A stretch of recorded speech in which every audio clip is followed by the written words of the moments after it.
A light magnitude 2.6 earthquake occurred in the Aegean Sea near Thasos Island, Greece, in the evening of Saturday, June 7, 2025 at 9:58 p.m. local time, GMT+3.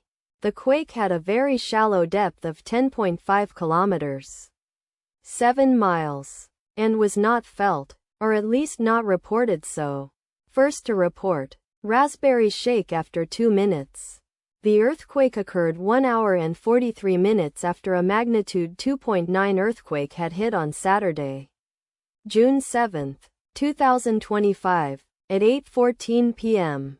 GMT+3 local time, in 2.1 kilometers, 1.3 miles, distance to the northwest. Data source from Volcano Discovery.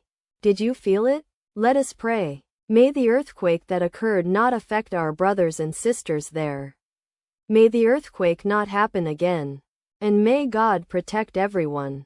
Amen.